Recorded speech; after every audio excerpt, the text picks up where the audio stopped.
All right, guys, so in a couple of days on June 25th, there is going to be an incredibly important Democratic primary race that's taking place in New York's 16th district. And the race is going to be happening between Jamaal Bowman, who is a member of the squad and a much more progressive member of Congress, who, in the context of this race, the more important factor is that he also happens to be a big critic of Israel's genocidal war on the people of Gaza. Now, his opponent is a guy named George Latimer, who is an AIPAC-backed, corporate-backed, Republican donor-backed, corporate establishment candidate who is trying to throw him out of his seat. So there was a recent monologue that was done over on MSNBC by one of the only redeemable anchors at this network, Chris Hayes, and he broke this down in a way that I think was, really informative. So it's not only just about this specific primary, but also just about how we, decide to fund campaigns here in the United States in just the most grotesque and corrupt ways you could possibly imagine. So let's go ahead and get into this monologue here. There are 6 days to go until Election Day in New York, and we already have the most expensive congressional primary in American history. It's happening in the 16th district, where Representative Jamaal Bowman faces a challenge from a fellow Democrat, Westchester County Executive George Latimer. More than $22 million have been poured into this race. Again, there's a primary between two Democrats in a D+20 district. Why all that spending? Where's it coming from? Well, this race isn't really about the candidates, at least the spending part of it. It's more about the shape of politics in the post-Citizens United era. Just take a look at this bar chart here. Here are the 5 top spenders in New York 16, according to the data firm AIPAC. Both the candidates are there, as well as some groups you would expect in a liberal Democratic primary. Okay, so these first 3, I believe, are all for George Latimer. I mean, obviously, George Latimer, that's for him. But the United Democracy Project is basically the super PAC arm of AIPAC, right? It's an AIPAC-aligned super PAC. And they have dumped $14 million. $14 million. Why? Because they do not want somebody like Jamaal Bowman, who is critical of Israel, to remain in Congress. And then down here you can see, Jamaal Bowman, Justice Democrats, and Working Families Party, all of these, I believe, are spending on behalf of Jamaal Bowman. But look at the size, look at the amount that is being dumped into this Democratic primary in a safe Democratic district. If this is not just rank corruption, where we have outside groups, in this case a super PAC that is aligned with AIPAC, a lobbying group that explicitly is working at the behest or on behalf of a foreign government, Israel. If this is not insane to you, then I don't know what is. This is just pure rank corruption. It is billionaire money, it is right-wing donor money, it is corporate money that is being dumped into Democratic primaries to snuff out progressive candidates. So he continues here. The vast majority of all the ad spending in this primary, $14 million, is coming from over there on the left from a single super PAC called the United Democracy Project, or UDP. They are the sole reason this is the most expensive primary ever in America. And actually, I'm not going to do the math off the top of my head, but I'm pretty sure that United Democracy Project, this AIPAC-affiliated super PAC, is outspending all of the rest of these combined in this election. That's the kind of power and influence that a group like AIPAC has. American history. Now, UDP is a super PAC created and largely funded by the pro-Israel lobby group AIPAC. And it's not surprising that AIPAC and its associated groups are going after Democrats like Bowman specifically. Ever since he gained his seat by knocking off longtime incumbent Eliot Engel back in 2020, Bowman has been aligned with the progressive squad in the House, and he has been criticizing the Israeli government, calling for a ceasefire in its war with Gaza. His opponent, George Latimer, basically takes the opposite positions. He supports Israel's continued war and opposes a ceasefire. And you might think, okay, yeah, fair enough. That is a very divisive issue among the Democratic electorate in a primary. That's what primaries are for, right? But here's the thing. UDP, the pro-Israel super PAC, didn't drop $14 million of pro-Israel ads on this race. In fact, it didn't mention Israel in its ads at all. Jamaal Bowman has his own agenda and refuses to compromise, even with President Biden. George Latimer is putting people ahead of personal agendas and delivering real progressive results. Okay, so a couple of things to notice there. First off, as Chris was just pointing out, when they spend $14 million on ads, right, and we're keeping in mind that this is a group that is explicitly trying to push Bowman out because he's critical of Israel. So you would think if that's what their agenda is, then they should be open and honest with people, and they should say, Jamaal Bowman is critical of Israel in these ways, and we disagree with him, and you should be informed on his position, and if you agree more with the pro-Israel side, then vote for George Latimer. But that's not what they're doing. They're spending money on advertisements that have nothing to do with Israel. Now, why might that be? Because I guarantee you guys, if Bowman ends up losing this race to George Latimer, you're going to have AIPAC going on their fucking Twitter account, and they're going to say, we helped to push out Jamaal Bowman, right? Anti-Israel politics are super unpopular, and supporting Israel and everything that they ever wanted to do is extremely popular amongst the American people.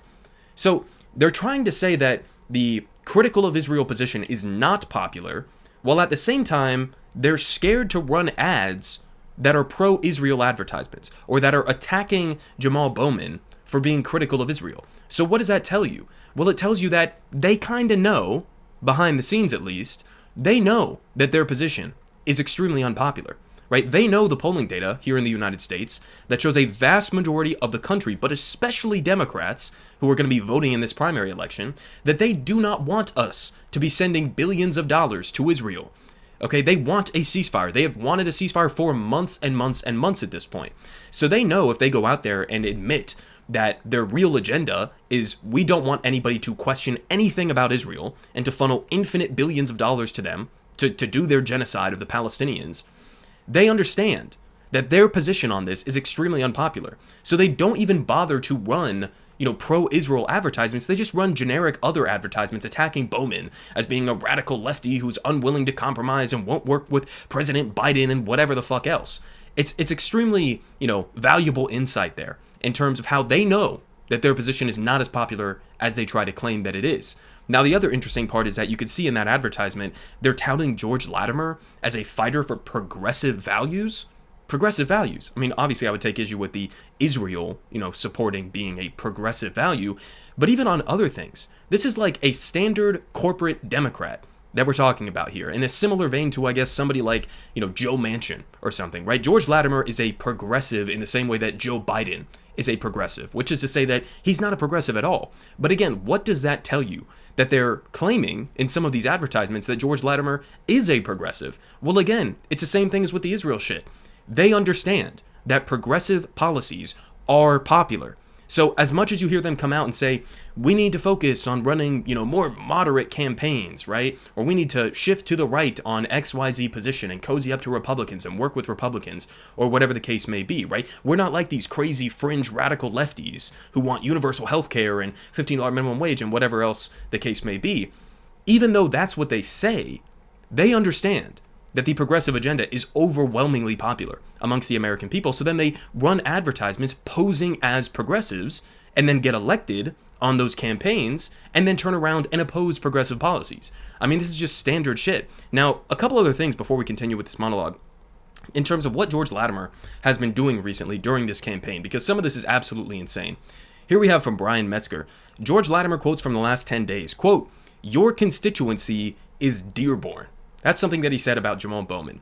Basically, I think it's pretty transparent what he's trying to say here. Dearborn is a place in Michigan that happens to have a sizable Arab American population, and he's saying because you support Palestinians, because you're critical of Israel's genocidal war on the people of Gaza, then I guess you should go move to Dearborn, Michigan, right? Again, as if Jamaal Bowman's position on Israel isn't already widely popular amongst the American people, which it is, but also slipping in a little bit of like racism there, right?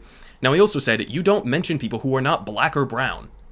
He said this about Jamaal Bowman, which is obviously ludicrous at face value. Of course he does. And a massive portion of his agenda are policies that would benefit the entire population of the country.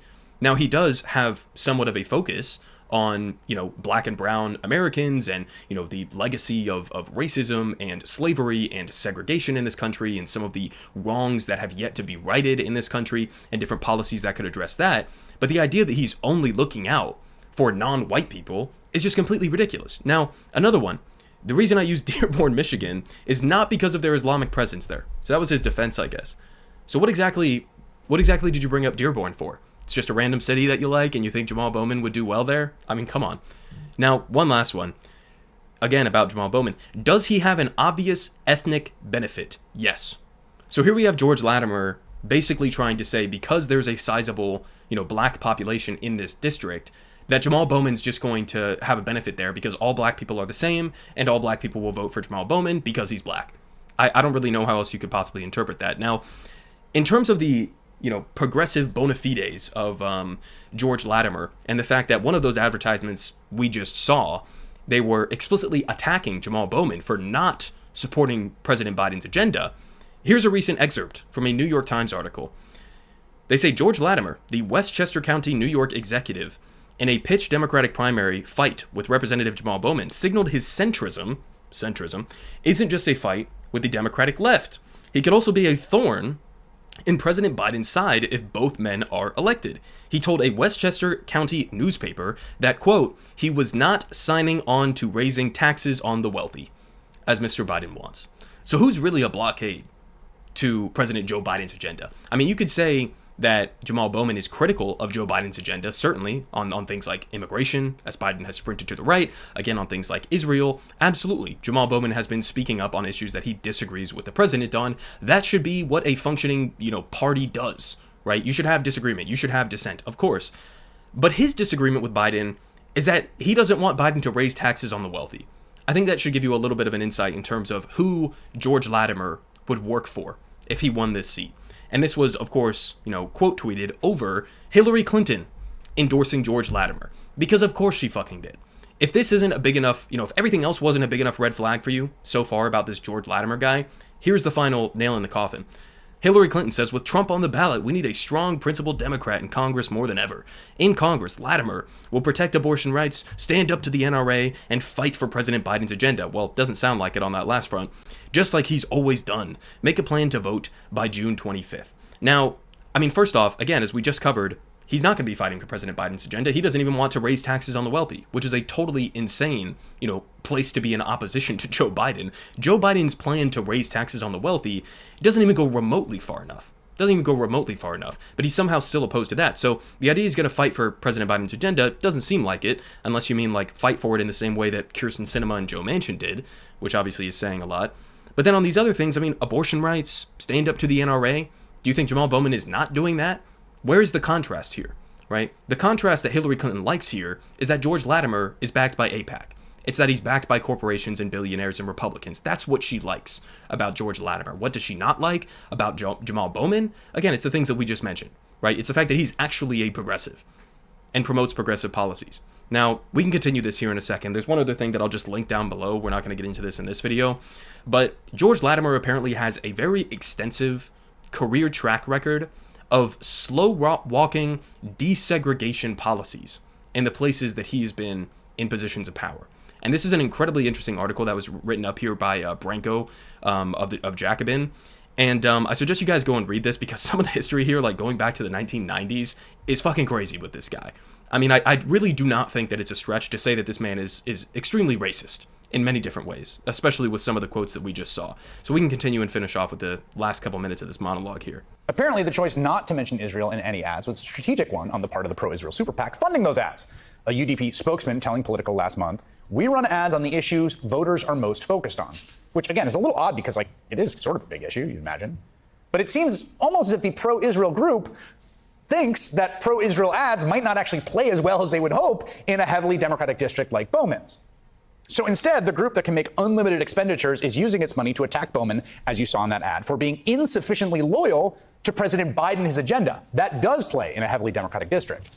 The irony, as Slate revealed last spring, is that most of UDP's top funders are Republican megadonors, including Bernie Marcus, the former CEO of Home Depot, Robert Kraft, the New England Patriots owner, and Paul Singer, who also famously took Sam Alito on that luxury fishing trip.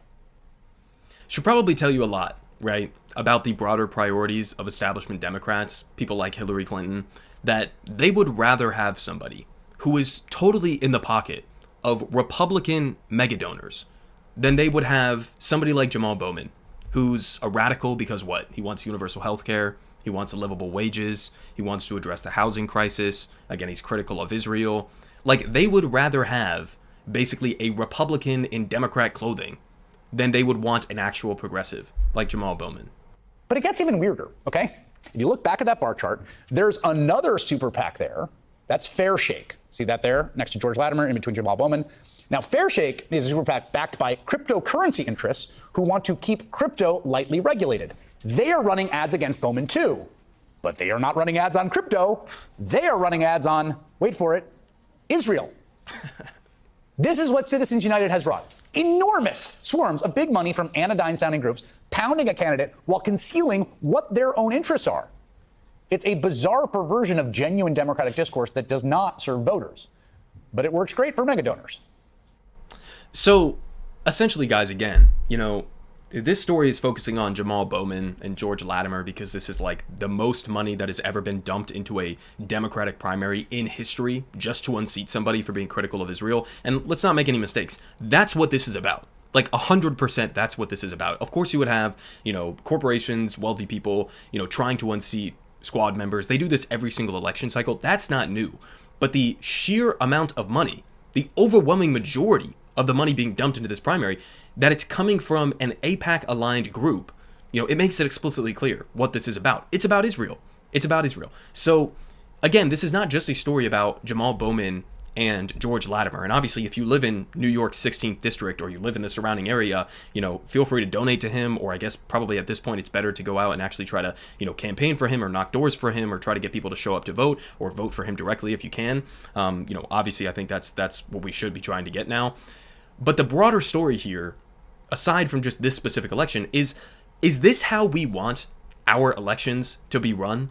Where you can have massive, $1 million donations that are brought in by, big money groups or individuals, right? Billionaires or corporations or whatever the case may be. And they can dump essentially infinite sums of money into these massive super PACs and lobbying groups so that they can go and work on behalf of candidates that are going to do their bidding if they get elected.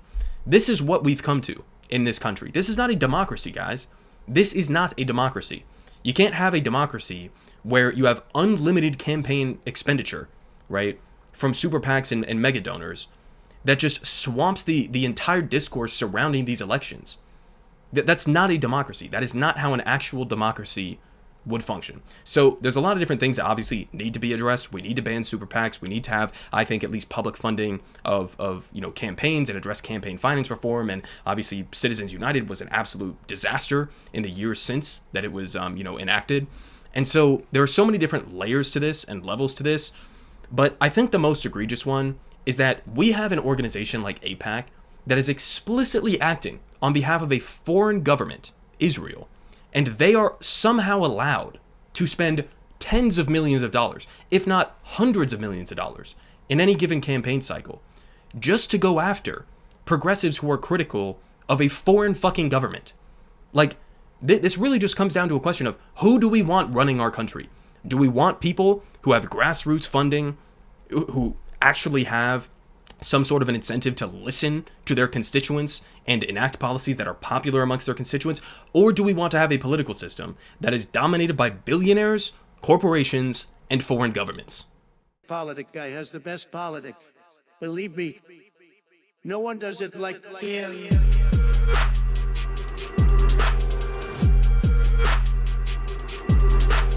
Believe me, everyone is saying